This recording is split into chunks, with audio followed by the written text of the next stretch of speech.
Hello student, welcome to the online classes of Bio. Student, in the previous video we explained and start the chapter 7 in Bio, and the chapter name is allergy. So student, in this video again we start the chapter allergy. तो इसको start हम बेटा द्वारा इसलिए कर रहे हैं because connectivity के कारण कुछ ही चीजें थी जो हमारे बीच में नहीं हो पाई थी. ओके, तो इस चैप्टर को हम फिर से स्टार्ट कर रहे हैं इसमें वीडियो में. तो चैप्टर बेटा है हमारा chapter 7 and the name of the chapter is allergy. Okay, allergy. Allergy. अब इस किसी भी चैप्टर को बेटा जब हम पढ़ते हैं और जब उसको हम उसके स्टडी करते हैं तो उसमें सबसे पहले हम ये देखते हैं कि इसके जो कंटेंट है इस चैप्टर में हमें मिलने क्या वाले हैं और प्लस हम इस चैप्टर में पढ़ने क्या वाले हैं. ओके, तो इस चैप्टर के बेटा कंटेंट क्या क्या है आपको मैंने लिखवाए थे. जैसे कि क्या है, एलर्जी है ना, एलर्जन है, टाइप्स ऑफ एलर्जी है, और आपको बताया था antidote of the allergen and the types of allergy, ये सारे है ना. तो वो सारे कंटेंट हम इस चैप्टर में मेंशन करेंगे. या मैं फिर से एक बार बेटा इसको करती हूँ. Allergy,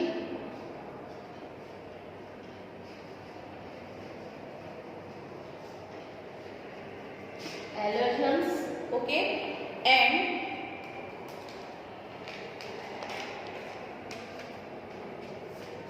allergen and types of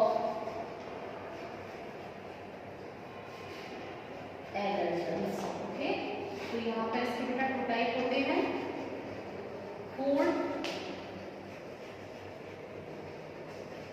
food allergen and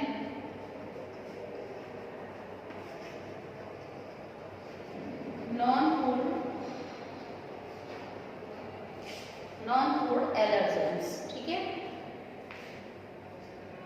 ये हमारे टाइप्स हो गए एलर्जन के. नेक्स्ट आता है बेटा type of allergy.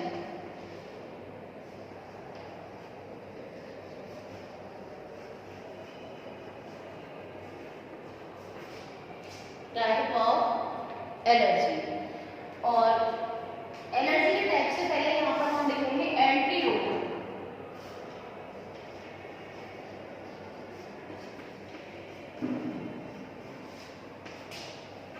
Antidote of allergens. तो इसमें एंटीडोट क्या क्या है,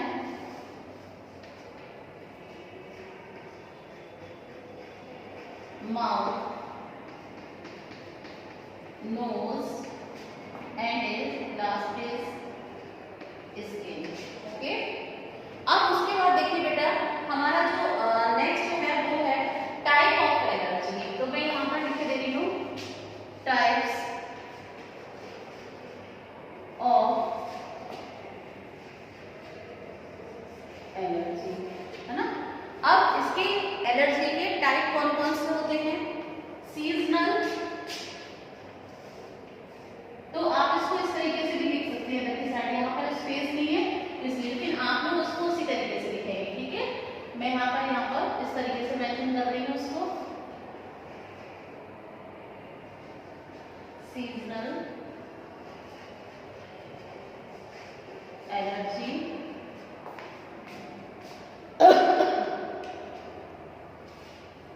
seasonal allergies and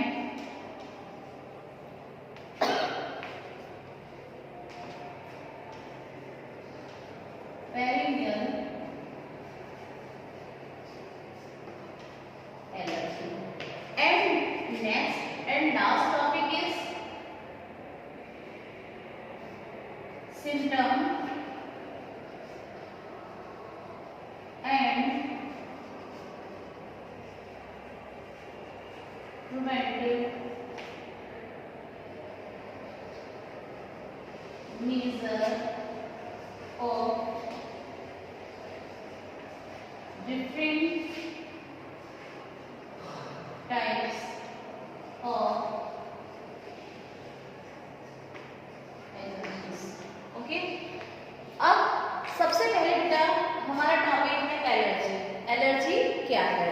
तो देखिए बेटा, एलर्जी क्या है कि allergy may be defined as the hypersensitivity reaction to a body from a foreign substance, यानी कि जो भी फॉरेन सबस्टेंस हैं, जैसे कि जो भी हमारे क्या है, जो हमें अपने आसपास वाले जो हमारे फॉरेन सबस्टेंस हैं, जैसे ही वो हमारी बॉडी में एंटर करते हैं या हमारी बॉडी से इंटरेक्ट करते हैं और उनसे हमारी बॉडी में कुछ एक ऐसी रिएक्शन जिसे हम बोलते हैं हाइपर सेंसिटिविटी रिएक्शन, और वो रिएक्शन हमारी बॉडी में होने लगती है और जिससे कि कुछ एक ऐसी हमें प्रॉब्लम क्रिएट हो जाती है हम लोगों को, जिससे कि हम बहुत ज़्यादा सफ़र कर जाते हैं कभी कभी, तो उसे हम कहते हैं एलर्जी। ओके, जरूरी नहीं है बेटा ये फॉरेन सबस्टेंस जो है वो सभी के लिए हार्मफुल हो या सभी को इससे क्या करना पड़े, अवॉइड करना पड़े, ऐसा नहीं है। कुछ एक पर्टिकुलर व्यक्ति होती है जिनको ये एलर्जी वाली जो समस्या होती है, वो जो प्रॉब्लम है वो होती है डिफरेंट टाइप की फॉरेन सबस्टेंस से। ओके, यहाँ पर जो फॉरेन सबस्टेंस है, मीन्स जैसे कि आपको मैंने बताया फॉरेन सबस्टेंस है, जैसे कि पॉलन ग्रेन भी हो सकता है, डस्ट हो सकती है और स्मोक हो सकता है, डिफरेंट टाइप की स्मेल हो सकती है, कुछ एक फूड हो सकते हैं जिसको कंज्यूम करने के, जिनको खाने से हम लोगों को एलर्जी हो जाती है, तो इनको हम क्या कहते हैं बेटा, एंटीजन कहते हैं। मीन्स जो फॉरेन सबस्टेंस होते हैं उनको हम एंटीजन कहते हैं। अब आता है next topic is allergen. What do you mean by allergen? Allergen means जो एंटीजन, अभी मैंने आपको बताया जो फॉरेन सबस्टेंस होते हैं जो कि क्या करते हैं, एलर्जी प्रोड्यूस करते हैं, तो उसके बाद देखिए ये जो एंटीजन होते हैं जो कि हमारी बॉडी में क्या करते हैं, एलर्जी रिएक्शन को प्रोड्यूस करते हैं, उसे हम क्या कहते हैं बेटा, एलर्जेंस। और आपको मैं बताया कुछ एक एलर्जन के एग्जाम्पल भी बताए थे मैं आपको कि पॉलन ग्रेन है, ड्रग्स है, सम डाइज हैं, फूड आइटम है और कुछ केमिकल्स होते हैं, ये जैसे कि सनलाइट है, माइट है, इंसेक्ट है, पीस्ट है, बहुत सारे इसके एग्जाम्पल हैं। तो बेटा इस तरीके से जो एलर्जी रिएक्शन होती है तो उनको हम कैसे पता करते हैं कि हमें इस पर्टिकुलर चीज से किसी से एलर्जी है, कैसे पता करते हैं कि सपोज दैट आपने उसको कंज्यूम किया या हमारी बॉडी उससे इंटरेक्ट हुई, उसके पास में आई या हम उसके संपर्क में आए और उससे हमारी जो बॉडी होती है वो डिफरेंट टाइप की रिएक्शन को प्रोड्यूस करने लगती है, तो इसे हम क्या कहते हैं बेटा कि हमें इस चीज़ से एलर्जी है। ये हमको एक पहले टाइम पर फर्स्ट टाइम नहीं पता चलती है, इसको हम बार बार जब देखते हैं कि हमारे बार बार ऐसी चीज़ हमारे बॉडी में क्यों हो रही है, क्यों ऐसे चेंजेस हो रहे हैं, तो तब हमें पता चलता है कि हाँ ये इस चीज़ से हमें ये प्रॉब्लम है। ओके, अब देखिए बेटा नेक्स्ट आता है टाइप्स ऑफ एलर्जन। इसमें आपको मैंने बताया कि 2 टाइप होते हैं, food allergen and non food allergen. तो यहाँ पर क्या होता है कि एलर्जन को हमने बताया कि आपको 2 कैटेगरी में डिवाइड किया है, food allergen and non food allergen. तो यहाँ पर देखिए फूड एलर्जन जो होते हैं बेटा, तो ये वो होते हैं जिनको कि हम एक फूड के रूप में उसको क्या करते हैं, कंज्यूम करते हैं या खाते हैं। जो भी फूड के प्रोडक्ट होते हैं, चाहे वो एग हो, मीट हो और ओवरराइप फूड्स होते हैं कुछ, और जैसे कि कुछ ऐसी वेजिटेबल्स होती हैं जिससे कि एलर्जी वाली समस्या हो जाती है। कुछ डेयरी प्रोडक्ट, किसी को किसी डेयरी प्रोडक्ट जैसे कि चीज़ है, बटर है, कर्ड है, जो भी हमारा खोआ होता है, इससे कभी जो दूध से ही बनता है, जितने भी हमारे दूध के प्रोडक्ट होते हैं उनसे ये सारी जो एलर्जी होती है वो प्रोड्यूस होती है। किसी किसी को बेटा जैसे सी फूड है, जैसे कि फिश है, प्रॉन है, क्रैब है, ऑयस्टर है ना, ये सारी चीज़ों से एलर्जी की जो रिएक्शन होती है वो प्रोड्यूस हो जाती है। तो इसका कोई भी पॉसिबल ट्रीटमेंट नहीं है। सबसे पहले आपको इस चीज़ को ध्यान में रखना है कि इसका कोई भी पॉसिबल ट्रीटमेंट नहीं है। सिर्फ आपका क्या है, इसका ट्रीटमेंट क्या है कि अगर आपको एलर्जी हो जाती है और आपकी बॉडी में कुछ एक ऐसे सिम्टम दिखाई पड़ रहे हैं तो उसको ठीक किया जा सकता है। लेकिन अगर आप ये कहें कि इस तरीके का ट्रीटमेंट हो कि जिसमें कि आप वो फूड को कंज्यूम कर सकें और आपको फिर आगे से एलर्जी ना हो, तो ऐसा नहीं होता है बेटा। इसीलिए हमारे लिए सबसे अच्छा इसका प्रिवेंशन है वो है कि हमें उस चीज़ से क्या करना है, उस चीज़ को अवॉइड करना है, मीन्स उस चीज़ को नहीं लेना है। ओके, तो नेक्स्ट आता है हमारा non food allergen. Non food allergen में क्या है, क्या क्या चीज़ इंक्लूडेड है बेटा, जैसे कि पॉलन ग्रेन है, इंसेक्ट बाइट है, इंसेक्ट बाइट में जैसे कि बी है, कुछ पर्सन्स को जैसे कि मॉस्किटो से भी एलर्जी होती है, आंट है, कुछ इंजेक्शन होते हैं, कुछ ड्रग्स होती हैं। तो ये सारी चीज़ें ऐसी हैं जिनको हम बोलते हैं नॉन फूड एलर्जी। जैसे कि ड्रग्स तो हमारी किस में आ जाएगी, फूड वगैरह वाले में आ जाएगी, कि उसको हम ले रहे हैं, खा रहे हैं, कंज्यूम कर रहे हैं। अब उसके बाद हमारा नेक्स्ट आता है बेटा entry route of allergens. Okay, entry route of allergen means ये जो एलर्जन होते हैं वो एंट्री कैसे करते हैं हमारी बॉडी में। तो इनके 3 रूट होते हैं बेटा। एक तो होता है देखिए माउथ, नोज एंड स्किन। यानी कुछ एलर्जी ऐसी होती है, कुछ एलर्जन ऐसे होते हैं जो कि हमारे जैसे कि हम लोग जो माउथ से जो प्रोसेस होती है, इंजेक्शन वाली जो प्रोसेस होती है, और उससे हम फूड को लेते हैं, है ना।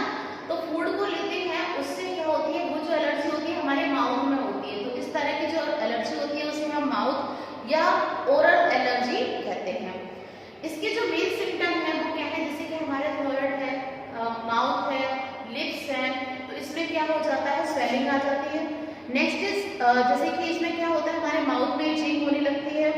और स्कैची नोज का मीन्स होता है कि हमारे गले में क्या होता है कि इस तरीके से हम लोगों को थोड़ी सी ऐसा लगता है कि कुछ हमारे से गले में फंसा हुआ है ना, इचिंग होना स्टार्ट हो जाती है।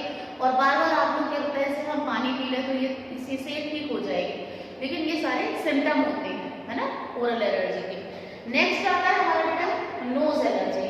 नोज एलर्जी क्या है कि जो एलर्जन बाय द नोज या नोज के मीडियम से क्या करते हैं, एंट्री करते हैं। जैसे कि स्मेल है, या हम लोग जैसे ब्रीथिंग करते हैं और सांस लेने की प्रोसेस में वो हमारे नोज के द्वारा एंट्री करते हैं, और फिर क्या करते हैं, कुछ एक एलर्जी रिएक्शन को प्रोड्यूस करते हैं।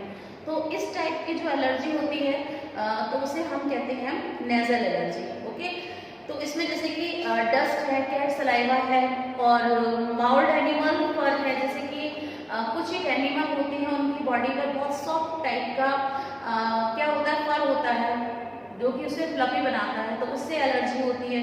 किसी किसी को सिगरेट स्मोक से होती है, किसी को बहुत तेज स्मेल से एलर्जी होती है। तो इसके क्या सिम्टम है बेटा, इसके सिम्टम है जैसे कि आप ये आपके एंट्री करेंगे आपकी नोज से, तो आपको क्या होगा, छींकें आना स्टार्ट हो जाएंगी, स्नीजिंग है, कफिंग है, खांसी होना स्टार्ट हो जाएगी। और नोज कंजेशन मीन्स नाक में आपको ऐसा लगेगा कि जैसे कि आपका क्या है, कुछ रिलीज हो रहा है, इस तरीके से। ओके, नाक बंद हो जाएगी। ये सारे सिम्टम हैं आपकी नेजल एलर्जी के। स्किन एलर्जी जो होती है तो ये किस तरीके से होती है, जब कोई भी एलर्जन हमारे स्किन के कांटेक्ट में आता है या हमारी बॉडी जो है उससे इंटरेक्ट होती है, तो इस तरह की जो एलर्जी होती है उसे हम कहते हैं स्किन एलर्जी। और स्किन एलर्जी के मेन सिम्टम होते हैं जैसे blister on the skin, skin पर फफोले पड़ जाते हैं। ये जो एलर्जन इसकी कौन कौन से होते हैं, जैसे कि किसी को कुछ डिटर्जेंट से एलर्जी होती है ना, डिटर्जेंट से जैसे कि उसके हाथ वगैरह फट जाते हैं, या वाइट कलर के रैशेज हो जाते हैं, हमारे इस पर रेड कलर के रैशेज हो जाते हैं। तो इस तरीके से क्या होता है, जैसे कि हम लोगों को इसमें कुछ एक कॉस्मेटिक क्रीम, पाउडर है, फेस पाउडर है, इससे भी क्या हो जाती है, एलर्जी प्रोड्यूस हो जाती है। तो इससे क्या होता है, हमारी स्किन पर रेडनेस हो जाती है, ब्लिस्टर हो जाते हैं, इचिंग होना स्टार्ट हो जाती है। तो ये सिम्टम है किसके बेटा, स्किन एलर्जी के। नेक्स्ट आता है हमारा टाइप ऑफ एलर्जी। एलर्जी कितने टाइप की होती है, तो ये होती है बेटा, एक तो होती है सीजनल एलर्जी और एक होती है पेरिनियल एलर्जी। तो सीजनल एलर्जी वो होती है जो कि एक पर्टिकुलर सीजन में होती है, मींस अगर वही सीजन आएगा तो वो एलर्जी होगी, अदरवाइज नहीं होगी। तो जैसे कि क्या होता है कि जो पॉलन एलर्जी है, पॉलन एलर्जी ज्यादातर क्या होता है कि किसमें आती है बेटा, स्प्रिंग सीजन में, है ना, स्प्रिंग सीजन में आती है। तो इस पॉलन एलर्जी को हम क्या बोलते हैं, पॉलन एलर्जी को बोलते हैं हे फीवर, है ना। सीजनल एलर्जी जो होती है वो डिफरेंट जो सीजन पर होना स्टार्ट होती है, जैसे समर और स्प्रिंग, इसके 2 सीजन है जिसमें कि ये जो एलर्जी होती है वो ज्यादातर लोगों को अफेक्टेड करती है। इसके बाद क्या होता है कि ड्यूरिंग द स्प्रिंग सीजन जो पॉलन ग्रेन होते हैं वो एयर के मीडियम से ट्रैवल करते हैं, और जैसे ही हमारे बॉडी के या स्किन के इंटैक्ट में आते हैं तो ये जो एलर्जन होते हैं तो ये एलर्जी करना स्टार्ट कर देते हैं। उसके बाद समर सीजन में ये जो एलर्जी होती है वो कौन सी होती है, ड्यू टू द सनलाइट। जैसे कुछ लोग होते हैं बहुत ज़्यादा सेंसिटिव होते हैं किसके प्रति, सनलाइट के प्रति, यानी कि अगर वो बहुत तेज धूप में जाते हैं तो उनकी पूरी बॉडी पर क्या होता है, ब्लिस्टर या रेडनेस या इचिंग या खुजली वाली जो प्रॉब्लम होती है वो होना स्टार्ट हो जाती है। ओके, तो इससे क्या होता है कि इसके जो मेन इसका अगर हम लोग ये कहें कि इससे हमें क्या करना चाहिए बचने के लिए, तो हमें ये अवॉइड करना चाहिए। जैसे कि ज़्यादा तेज धूप में नहीं निकलना है और हमको फुल स्लीव्स के कपड़े पहनने हैं, और जैसे कि जो पॉलन एनर्जी वाला जगह जहाँ पर पॉलन ग्रेन ज़्यादा है वहाँ पर नहीं जाना है हमें। तो ये सारी चीज़ें, या आप अगर ऐसे एरिया से आए हैं तो सबसे पहले अपने वॉश करिए हैंड को और अपने जो भी कपड़े हैं उनको चेंज करिए, क्योंकि वहाँ से ऐसा ना हो कि पॉलन ग्रेन जो है वो उसके उसमें आ गए हों, इंटैक्ट में आ गए हों। इसके बाद देखिए जैसे कि माउल्ड है ना, जो माउल्ड होता है वो ज़्यादातर रेनी सीजन में ग्रो करता है। आपने देखा होगा रेनी सीजन के टाइम पर डिफरेंट टाइप के जैसे कि माउल्ड होते हैं वो ग्रो हो जाते हैं सड़ी गली चीज़ों पे। उसके बाद इनसे जो स्पोर रिलीज होते हैं, यानी कि इनसे जो स्पोर रिलीज होते हैं उनसे भी एलर्जी होती है। अब आता है बेटा पेरिनियल एलर्जी। पेरिनियल एलर्जी जो होती है वो ज़्यादातर हमारी मतलब any time of the year, या तो कोई भी साल में कभी भी हो सकती है या through out of the year पूरी साल रहती है ना, उसको हम कहते हैं पेरिनियल एलर्जी। जैसे कि कोल्ड, कुछ जैसे कि डस्ट जो है वो क्या है हमेशा मिलती है, तो किसी किसी को क्या होता है कि डस्ट से एलर्जी है, तो वो क्या होगा through out of the year रहेगी, जरूरी नहीं वो इसका एक पर्टिकुलर सीजन हो, है ना। तो उस टाइम पर क्या होता है कि जो डस्ट होती है उससे जो लोग होते हैं वहाँ के वो अफेक्टेड हो जाते हैं, है ना, और उसको एलर्जी होना स्टार्ट हो जाती है। तो ये जो पेरिनियल एलर्जी होती है, जैसे ही जो लोग इसके प्रति सेंसिटिव होते हैं और उसके कांटेक्ट में आते हैं, तो ये जो एलर्जन होता है जिसे हम डस्ट बोल रहे हैं यहाँ पे, ये एक एलर्जन है जो कि उनको क्या